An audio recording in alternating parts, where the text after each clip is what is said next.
Halo guys, jumpa lagi dengan Mimin Oyen GG. Mari kita lanjutkan cerita Donghua, Dewa Xiaoyan yang berjuang di alam tertinggi. Part 13. Nggak usah pakai lama-lama, langsung aja kita ke alurnya. Yu Guang memandang Xiaoyan yang tidak hanya menghindar, tetapi malah melangkah maju untuk melawannya. Meskipun dia menunjukkan senyum menghina, serangan ini tidak terlalu kuat, tetapi mengandung kekuatan abadi. Jadi, dia tidak berpikir bahwa kekuatan Xiaoyan bisa mengambil alih. Dan dia bahkan membayangkan adegan peti mati merah menghancurkan Xiaoyan menjadi daging cincang. Duar! Di bawah perhatian semua orang, hanya raungan yang terdengar. Dan saat mata semua orang bertemu, pupil mereka tiba-tiba menyusut. Suara benturan menyebar. Saat ini, itu tidak muncul seperti yang dibayangkan semua orang. Xiaoyan hancur, tetapi di bawah tinju. Peti mati merah bergetar, dan itu membuat suara plak, dan seluruh peti mati meledak di saat berikutnya. Yu Guang tertekun, senyum jahat di wajahnya tiba-tiba membeku, dan kemudian secara bertahap menghilang. Bagaimana ini mungkin? Peti mati ini terbuat dari dewa merah Jin Nanunmu. Bagaimana dewa pertempuran tidak bisa dikalahkan? Yu Guang menyaksikan peti mati merahnya terkoyak. Dengan percaya diri, ini bukan keruntuhan, tetapi ledakan. Seluruh peti mati meledak menjadi bubuk. Bahkan jika Xiaoyan bisa mengalahkannya, menghancurkannya sedemikian rupa, bukanlah sesuatu yang bisa dilakukan oleh dewa pertempuran. Sialan, metode rahasia macam apa yang kamu gunakan? Tetapi itu pasti telah membayar harga yang sangat mahal. Yu Guang berkata dengan suara yang dalam. Melihat ini agak menipu diri sendiri dan menghibur dirinya sendiri. Sudah selesai, aku akan menunjukkan padamu kekuatan dari mayatku yang kuno ini. Peti mati merah meledak, dan ada sosok yang terbaring rata di peti mati. Ketika Xiaoyan melihat mayat itu, jantungnya berdetak kencang. Dua kata muncul di benak saya. Yuan Shen? Xiaoyan melihatnya dengan hati-hati, merasakan aura yang memancar darinya, dan alisnya sedikit berkerut lagi. Tidak, ini bukan Yuan Shen, tapi dia memiliki Qi dan darah Yuan Shen di tubuhnya. Saya khawatir orang ini menggunakan darah Yuan Shen untuk mengendalikan boneka mayat ini. Alis boneka mayat yang ditangguhkan berkedip dengan cahaya, dan kemudian mata yang tertutup rapat tiba-tiba terbuka. Aura kuat meletus dari tubuhnya, dan seluruh tubuhnya meraung ke arah Xiaoyan, tanpa berdiri tegak, seperti panah dari busur. Postur serangannya sangat aneh. Boneka mayat memancarkan napas kuat dari langkah ketiga. Tidak hanya itu, tetapi kekuatan daging bahkan lebih menakutkan. Meskipun tidak dapat mencapai tubuh abadi, itu juga sangat kuat. Xiaoyan tidak tertarik pada orang ini pada awalnya, tetapi sekarang dia mengangkat alisnya sedikit setelah melihat boneka mayat ini. Ada petunjuk dari dewa asli pada dirinya, dan mungkin ada dewa asli kuat lainnya yang masih hidup. Xiaoyan masih memiliki harapan, dan bahkan lebih berharap untuk menemukan pendahulu Yuan Shen, sehingga klon Yuan Shen benar-benar dapat menjadi lebih kuat. Jika tidak, Xiaoyan masih berjuang untuk menggunakan senjata yang begitu kuat. Serangannya terlalu tunggal, dan penggunaan kekuatannya benar-benar kasar. Tentu saja, sangat mungkin bahwa Yuan Shen ini tidak dapat mengetahui cara bertarungnya. Di hadapan kekuatan absolut, trik apapun adalah langkah yang bagus. Duar! Xiaoyan menghadapi boneka mayat yang mengaum dan melemparkan pukulan lain, hanya untuk melihat sosok Xiaoyan berhenti, dan boneka mayat itu terhuyung-huyung dan menembak mundur 100 meter sebelum stabil. Hah? Yu Guang menghela napas dingin ketika melihat ini. Kepercayaan aslinya benar-benar hancur pada saat ini. Dia menatap Xiaoyan dan kemudian pada Tai King yang berdiri di sampingnya. Wajahnya menunjukkan ekspresi pahit Dia segera memindahkan boneka mayat dan sosoknya melarikan diri dari sini. Tidak perlu bertarung lagi. Yu Guang sekarang mengerti bahwa Xiaoyan adalah tuan yang berpura-pura menjadi babi dan memakan harimau. Pada saat ini, dia akhirnya menemukan bahwa dua pembangkit tenaga listrik di langkah kelima dan ketiga tidak melindunginya. Dan pria di depannya yang baru saja memancarkan aura dewa perang adalah tuan yang mereka yang sebenarnya. Dan keduanya adalah bawahannya. Memikirkan hal ini, Yu Guang langsung berkeringat dingin. Langkah kelima dan ketiga adalah semua bawahannya. Jadi, bagaimana dia bisa lebih kuat dari bawahannya?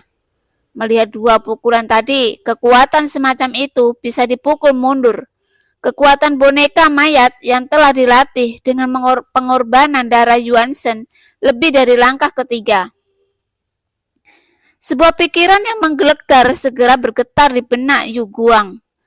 Langkah keenam. Orang ini adalah langkah keenam. Yu Guan tiba-tiba memikirkan sesuatu dan menatap Tai King lagi. Dan kemudian pupil matanya tiba-tiba menyusut, seukuran lubang jarum dan gemetar. Dia terlihat sangat akrab. Aku ingat dia adalah dewa abadi dari istana berburu. Yu Guang hampir menangis pada saat ini. Ini bukan tendangan ke pelat besi, tetapi tendangan ke raja neraka. Kali ini saya takut hidup saya hilang di sini. Sosok Yu Guang tersapu dan dia masih menegak ada sedikit keberuntungan. Tetapi pada saat ini dia merasa tubuhnya tiba-tiba tenggelam dan bayangan indah muncul di depannya. Tai King berhenti di depannya dan menatapnya dengan acuh tak acuh. Ada sedikit keberuntungan, tetapi pada saat ini dia merasa tubuhnya tiba-tiba tenggelam dan bayangan indah muncul di depannya. Tai King berhenti di depannya dan menatapnya dengan acuh tak acuh. Mengangkat tangannya dan menggaruk talinganya. Dia menebak seluruh kipas Yu Guang yang terbang ke belakang. Tubuhnya benar-benar di luar kendali dan seluruh jiwanya tampak bergetar. Putar kepalamu perlahan. Xiaoyan menatapnya dengan wajah tersenyum. Bagaimana kamu ingin pergi? Kamu tidak ingin warisan yang aku dapatkan? Xiaoyan bertanya. Yu Guang segera menstabilkan tubuhnya dan berlutut di depan Xiaoyan. Orang ini mengerti situasinya. Jika dia masih melakukan sesuatu, dia mungkin akan menghilang dari dunia ini dalam sekejap. Aku benar-benar minta maaf. Si kecil tidak tahu itu adalah penguasa istana dewa berburu. Dan aku harap kamu akan menyelamatkan hidupku. Tubuh Yu Guang gemetar dan wajahnya sangat suram. Dia tahu bahwa istana dewa berburu selalu bertindak kejam. Kali ini dia menghina Xiaoyan berkali-kali dan kemungkinan bertahan hidup hari ini sangat kecil. Setelah keheningan singkat, suara Xiaoyan datang perlahan. Ini baik. Hati Yu Guang menjadi hancur. Bahkan jika Xiaoyan ingin membunuhnya saat ini, dia tidak akan terkejut. Bahkan setelah memastikan bahwa Tai King adalah yang mulia abadi dari istana dewa berburu, dia tidak lagi berharap dapat pergi hidup-hidup hari ini. Ini baik. Yu Guang terkejut tiba-tiba. Dia tiba-tiba mengangkat kepalanya dan menatap Xiaoyan dengan tidak percaya. Hanya untuk melihat Xiaoyan berdiri dengan tangan di belakang punggungnya, menatap lurus ke arahnya. Benar-benar tidak ada niat membunuh di mata acuh tak acuh. Mendengar kata-kata Xiaoyan, alis Tai King juga sedikit terkerut. Terlalu ragu untuk bertindak seperti ini. Meskipun orang ini hanya langkah kedua keabadian, jika dia dilepaskan, sekarang dia adalah langkah kedua. Tetapi setelah 1000 tahun, 10.000 tahun, setelah itu adalah mungkin untuk tumbuh menjadi langkah kelima atau langkah keenam, atau bahkan lebih kuat. Tidak apa-apa jika dia tidak tumbuh dewasa, tetapi begitu dia tumbuh dewasa, dia menambahkan musuh pada dirinya sendiri. Masalahnya telah berkembang hingga titik kini. Kamu akan mati dan saya akan mati. Terima kasih atas kemurahan hati Anda. Terima kasih atas kemurahan hati Anda. Yu Guang bersujud beberapa kali. Aku akan keluar sekarang. Keluar sekarang. Setelah Yu Guang selesai berbicara, dia hendak pergi, akan tetapi Xiaoyan menahan bahunya saat ini. Jika kamu ingin bertahan hidup, kamu harus memiliki syarat. Xiaoyan memandang Yu Guang dengan mata setengah tersenyum. Dan hati yang terakhir tiba-tiba menegang. Yu Guang mengangkat kepalanya. Ekspresi wajahnya tidak bisa lagi digambarkan dengan ketakutan. Mata dan hidungnya berbeda, dan dia menatap Xiaoyan dengan datar. Apa? Aku sangat tertarik dengan boneka mayatmu. Xiaoyan berkata dan menunjuk ke boneka mayat yang tergantung di samping, memancarkan nafas kuat dari langkah ketiga. Hah? Yu Guang menatap Xiaoyan dengan takjub dan berteriak lagi dengan takjub. Kenapa kamu tidak mau? Wajah Xiaoyan berkerut, matanya sedikit menyipit, dan rasa penindasan yang kuat memancar dari tubuhnya. Tidak, tidak, jika kamu menginginkan mayat kuno ini, aku akan memberikannya kepadamu. Yu Guang buru-buru melambaikan tangannya, seolah-olah dia hanya berpikir bahwa kondisi ini terlalu sederhana. Dan setelah berbicara, dia sudah mengendalikan mayat kuno itu dan datang ke Xiaoyan. Sebuah cahaya melintas di tangan Yu Guang dan sebuah batu giok muncul. Tuanku, ini adalah teknik pengendalian mayat yang tidak bertuhan. Jika tuanku ingin mengendalikan boneka mayat ini, teknik bertarung ini adalah yang paling cocok. Pada saat ini, selama Yu Guang bisa bertahan, teknik rahasia ini sepertinya tidak penting lagi. Semuanya diserahkan kepada Xiaoyan dengan jujur, dan dia hanya meminta Xiaoyan untuk menyelamatkan hidupnya. Xiaoyan melihat mayat kuno dan menggelengkan kepalanya, tetapi tidak menerima teknik pemurnian mayat yang diberikan Yu Guang padanya. Aku tidak mau boneka mayat ini, kata Xiaoyan. Kalimat ini membuat hati Yu Guang kembali tenggelam, yang sudah melihat harapan. Tuanku, apa maksudnya? Yu Guang tampak malu. Aku melihat mata Xiaoyan sedikit menyipit. Tidak ada keraguan di mata itu. Mata seperti ini membuat Yu Guang merasa rambutnya berdiri tegak. Ada esensi darah yang kuat pada mayat kuno ini. Dari mana kamu mendapatkannya? Xiaoyan bertanya dengan suara yang dalam. Matanya seolah memperingatkan Yu Guang bahwa jika dia berani berbohong, dia pasti akan mati. Esensi darah yang kuat. Yu Guang tiba-tiba membeku ketika dia mendengar kata-kata itu, mengerutkan kening dengan erat. Mayat kuno menggunakan lebih dari 100 jenis esensi dan darah untuk dimurnikan. Aku tidak tahu yang mana yang Tuan bicarakan. Ketika Xiaoyan mendengar ini, matanya tenggelam dan niat membunuh terungkap di matanya. Yu Guang segera merasakan perubahan suasana hati Xiaoyan dan wajahnya berubah pucat. Begitu, apa yang Tuan katakan adalah esensi dan darah dari dewa asli, kan? Yu Guang berkeringat dingin. Tuan di depannya bukanlah orang baik. Xiaoyan menatapnya dengan muram. Di mana kamu mendapatkannya? Meskipun suaranya tidak keras, itu penuh dengan kekuatan yang mengejutkan.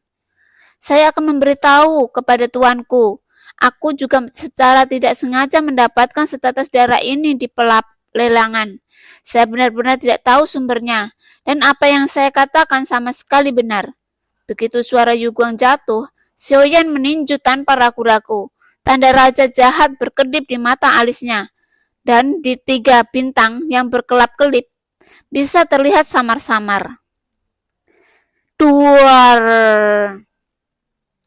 Dengan suara teredam, tubuh Yu Guang melesat ke belakang. Seluruh dadanya cekung, dan ada lubang darah di dadanya, dan jantungnya muncul di tangan Xiaoyan.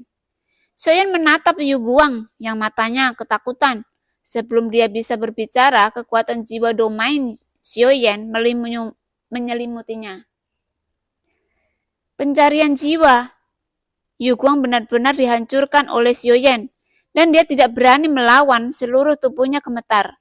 Matanya bergetar dan mulutnya berbusa, dan semburan raungan yang menyakitkan keluar.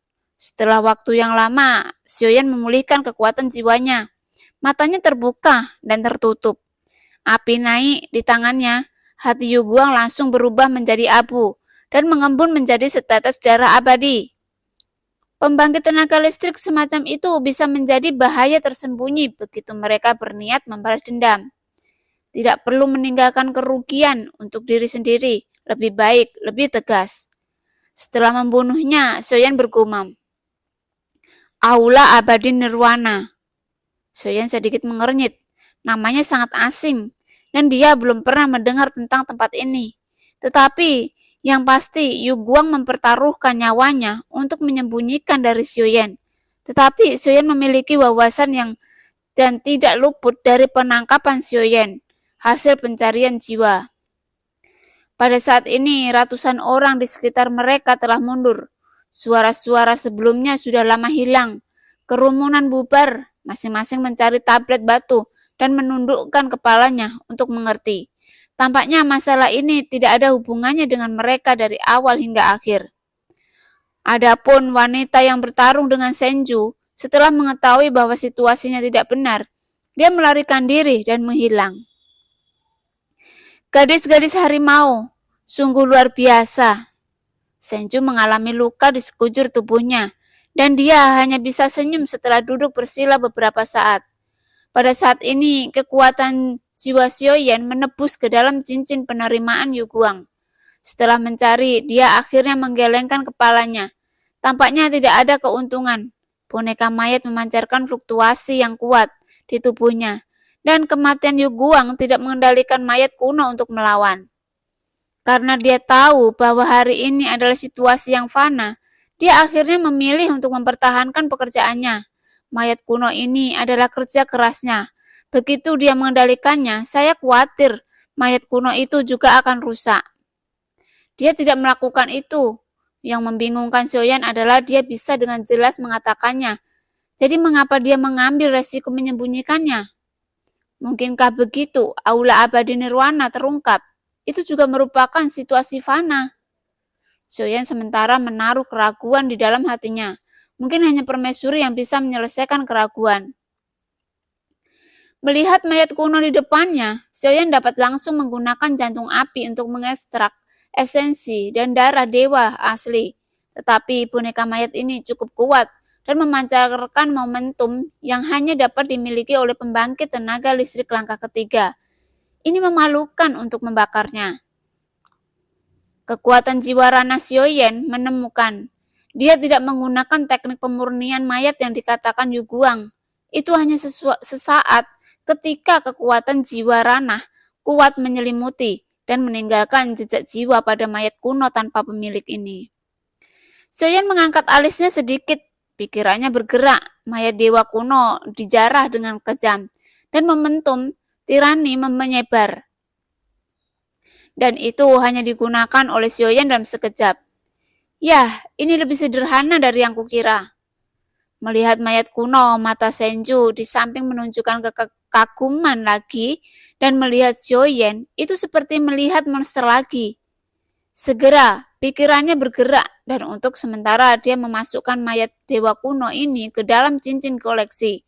Awalnya adalah benda mati, sehingga bisa dimasukkan ke dalam cincin koleksi. Tepat ketika Xiuyan hendak pergi dan menuju ke lantai 6, seluruh menara jelas bergetar. Semua orang panik, dan bahkan Xiuyan mengerutkan kening. Getaran semacam ini tidak biasa, tetapi itu tidak langsung lama. Secara bertahap mereda. Apa yang terjadi? Xiuyan bergumam, tetapi tidak ada yang aneh di sekitarnya. Pada saat ini, Xiuyan mengetahui bahwa permaisuri telah pergi. Xiuyan tidak bertindak gegabah, tetapi memilih untuk duduk dan mengatur napasnya, sehingga dia sedang menunggu permaisuri. Setelah sekitar setengah kolam dupa, permaisuri muncul di samping Xiuyan, memegang kelinci Bingyun. Yuan apa situasinya? Xiuyan bertanya dengan suara rendah. Permaisuri mengangguk sedikit, lalu berkata, pembatasan di sini telah dilanggar. Larangan Raja Iblis Tianhe. Xiuyan terkejut. Permaisuri mengangguk dan melanjutkannya. Aku khawatir yang datang ke sini untuk mencarimu. Berbicara tentang ini, mata Xiuyan sedikit menyipit. Dan dia berpikir, berapa banyak orang yang datang dari Taishu? Permaisuri juga tidak terkejut dan tidak sulit ditebak. Totalnya ada 5 orang dan mereka sangat kuat untukmu.